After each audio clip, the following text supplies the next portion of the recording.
But with Johnny Martos, he didn't get the 1v3, but he was certainly pulling up the numbers. He almost went double positive, I believe, in that search and destroy game. So they have got, I mean, Blue Round Top must be pumping right now after that. That must be an incredible feeling to do that at LAN. That hot South European blood is flowing, flowing, flowing. Oh, and the opening so far not looking good for XPX at all. 3 down, and apeX should be on B already. Yeah, they will be on B and capturing nice up to this grenade. And the grenade does not connect B. That's going to be a big pickup on B. Yeah, Gatago picking up 2 kills as well. Ooh, a double kill with the grenade from Johnny Martos. Riddle's though ready and waiting for him. Here we go. And I've just been shot in the side once again. So, yeah, I mean, XPX are still in this. Don't rule them out. I mean, it's a rough start that they've got here. The tactic that we've seen XPX start using on domination games is if you are losing by 2 flags, go for the spawn flag rather than B and then start working at B. Will they switch things up a little bit here, though? Let's see. Blue Fran, the man of the match, coming out on top continuously, and especially during that single search and destroy round. Absolutely crucial player here for XPS, a true cornerstone of his team. Yeah, they are falling behind though. We've discussed before how important that B flag capture is early on in the game. Yep. It's still though only 10 points. Yeah, I mean unfortunately it wasn't in XPX's favour. So they are probably going to start pushing on C, but apeX are currently outslaying XPX by far. Here we go. This is what we expected from XPX, and it's like I say, this rigid style of play. It is predictable. Oh man, I think I'm falling in love. You've got a soft spot for this Portuguese team. Oh, I think we all have. I think we all do. Everybody loves an underdog. And A and C have been captured, and this is exactly what we're saying. Fan, what a beast. Just playing pure objective, throwing himself on them flags, backed up by Johnny Martos. Are they going to make it a 3 capture? Yes, they will. And there we have the 3 capture, and suddenly it does come in. Will the nades fly in? It's going to be by Netcabo. He needs to get those nags in. Oh, and they take that grenade. Again. And they've also lost A and B, so now back to just 1 flag. However, the lead has been shortened. It is only 7 points in it. And Netcabo just hanging around the B-bomb. Smoke's gone down. Oh, Riddle's ready and waiting for it. Like a monster in the smoke. Kills being exchanged, but apeX coming out on top in most of these gun battles. Blue Fran, even though he's getting kills, I think from overall in the tournament, I think he's slowly but steadily becoming a crowd favorite as a player, because not only does he get the kills, he's also very, very objective orientated. Yeah, and a lot of people, I mean, I say that you play objective on domination. A lot of people disagree with that, but I mean, Netcabo is just proving it here. He's just running pure objective and hoping his teammates can support him whilst he does so. Well, that's extreme, and the conditioning, still not agreeable on that one. Maybe they get B very, very quickly, but if you get fast on towards that side, all you're going to find is a whole bunch of pineapples being thrown at your feet. Exactly. XPX picking up 2 kills though. Now is the chance to strike. Netcabo's going to try and get around the back of the bar. Oh, and it's Johnny Martos with the team kill. However, A has been captured. The score difference still losing by just under 14 points. They did push to C flag. Netcabo trying to get, that is a difficult grenade. I don't think it's going to connect. No, and Riddles is in such an advantageous position there. Just poking his head over there. 17 points difference. XPX need to do something now. They really need to start getting this lead shortened. Come on, Johnny. And a little bit of pre-fire from Netcabo. Comes to nothing. And are they going to start advancing on the B flag? That is the question. Johnny Martos running with the UMP, moving up on C, it would seem. AK picking up 2 kills. That is 3 down against apeX. And this spawn's going to be difficult. But he knows where it is going to be. Smoke has gone down. And it's a tense moment, but it's so hard to capture a flag all alone like that. AK making kills, Netcabo helping him. Riddles has spawned at the back. This is a good opportunity as well to jump on a flag somewhere. AK expecting the push on A. We have discussed yesterday that the splash damage of the actual grenades is a lot smaller now compared to the previous Call of Duty games. But I think for domination, this actually helps, because if you're oh wow, AK, have my babies. Coming up big for his team there. Is it just too little, too late though? That is the question. It'd be nice if they could capture B here, but it's not going to happen. In fact, we could see them losing C. It is a big lead. of 22 as it currently stands. I think they're just going to lose C as well here, which is going to make that even bigger. 21 points. It's decent. It's not a bad position to be in. No, it's not the 40 points. Johnny decides to unleash an entire clip. Well, it's going to be 22. A 22-point difference. But I was saying, the difference with the grenades having not as much splash damage as the previous games, for domination it actually helps, because if you sit just outside, just on the edge of the capture area, then the enemy team, if they throw the grenade in towards the middle, it's not going to kill you.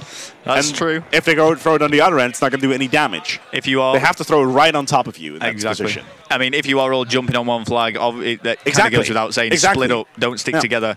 You need to split up, try so that if a grenade does come in, it's not going to kill all of you. Exactly, and that's what we've seen with apeX. We saw it with Foreign.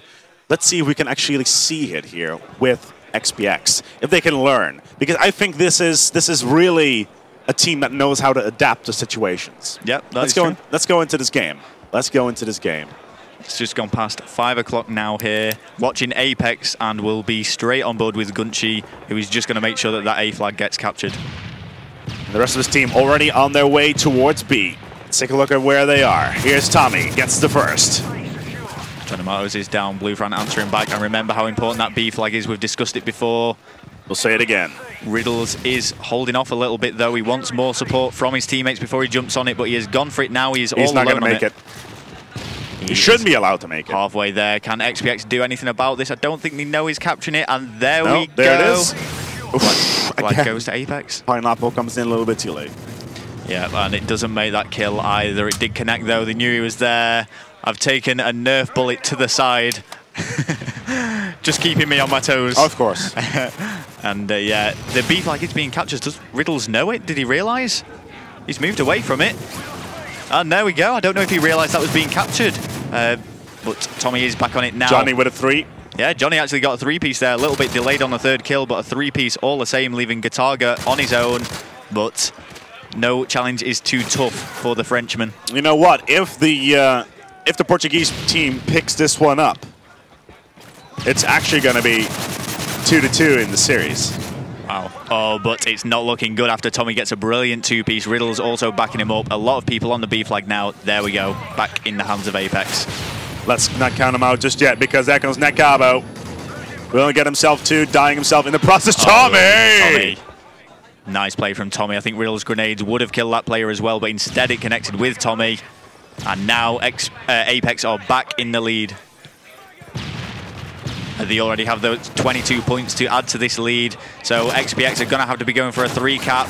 They've managed to get B. Are they going to be able to push up on the A site, or are they just going to try and sit and hold 2 for the rest of the game? They could win it with a 2-cap if they hold it the rest of the game, but I don't know if they're going to be able to do that against apeX. A 3-cap would be amazing for them. They need to step up their game right now. Nekabo is doing just that, though. A nice little 2-piece coming out of nowhere. Riddles, though, in a great position. Oh, a 2-piece from Riddles. Is he going to make it a 3rd? No, he is not. This position, we've said it before, we'll say it again. This position on the overlook, going in towards C, and towards A, my apologies, is such a great position. Because you can pretty much control A and B as well. The big problem is there's a big window there. And big windows would pretty much say, please shoot me, unless you miss me. Wow, XPX with a double kill, and Tommy was on the A side. Yeah, here we go. XPX are trying to make that push as best they can, but Tommy is having none of it. He has been taken out by AK, though. XPX know what they need to do. We've played domination with them a lot of times in the past. And they're well aware of how it's been an absolute joy every single time. Here we go. Oh, and there we go. They are going to secure that B flag site. So now apeX back in possession of it. They're 10 points behind, but they're going to catch up very quickly. 10 points behind, which means they are 12. They are 12 points ahead in total. Yep, and that is currently extending now. It can still happen. It can still happen for XPX. But they have to do something within the next 20 seconds. And they're trying it. They jumped on Alpha, but Gunchi and Gatarga were ready to take out both those XPX players. Riddles is probably going to sit in this defensive position now for the remainder of the game and prevent anyone from getting on B. An attempt is being made on A by apeX. Gunchi is having absolutely none of that, though, killing AK with a stun grenade of all things. Yep, and here we go. We've seen apeX catch right up now.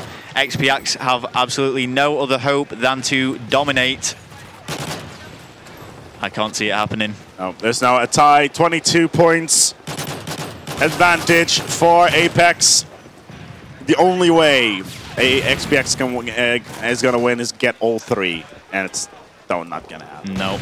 But don't rule them out yet. They will go into the losers bracket. Absolutely. The dream is not shattered just yet. And what people must remember as well, let's just assume that XPX managed to get to the loser bracket final and win to go into the grand final. They'd want to be matched up against Foreign, because if they meet apeX again, they'll be on a 3-1 deficit. Yep. Which is really going to work against them. But a brilliant it's only going to be a 2-0 deficit. Oh, is that? Oh, yeah. Sorry, that's how it works. I mean if they meet Foreign in the grand final. If they meet apeX in the grand final. Yeah, sorry. So XPX, there we go. They've picked up kills. I think that actually, yeah, they are dominating now. Oh, if only they could have done that some time ago. Yeah. If only. In some other bizarro universe, it may happen, but not here, sadly enough. No, at least they can say that they drew with them in the second round. And look at the love on Twitter. A round of applause from apeX. I'm going to join in. I'm applauding XPX on that performance. Absolutely nothing but respect for this Portuguese team. The Twitter feed for us is actually slightly delayed, and we can't actually see the stream chat, but we are just getting the messages through now. Apparently it's quite spammy in there. Yes. Yeah, we're getting the messages through now about that 1v3 clutch, and the love going out to BlueFran at the moment. Absolutely amazing stuff here from XPX. They're going to drop down towards the lower bracket as apeX will continue on pretty much as expected. But this Portuguese team comes out of nowhere and pretty much establishes themselves as the dark horses of this tournament. Exactly, yeah. And they could go further. Don't rule them out yet. They're in the losers bracket. And I believe it will be the losers bracket semi-final, is it? I'm not sure, but we'll keep you updated with that as we will try. Yeah, we'll try and keep you updated with all of the games now that the teams have really narrowed down. Yeah. It's going to be apeX versus Foreign next, which should be the upper bracket final, which is coming right up. apeX are warmed up. Foreign a little bit less, maybe. But it's going to be a thriller. It's going to be a good one. It's going to be a best of 5 with 2 of the best teams currently coming out of the United Kingdom and maybe even Europe. But let's not count everybody out. We'll be right back with you here from the commentary sofa. My name is apeX, and this right here is Foreign Row. Oh, yeah. We'll be right back with you here on Chaos TV.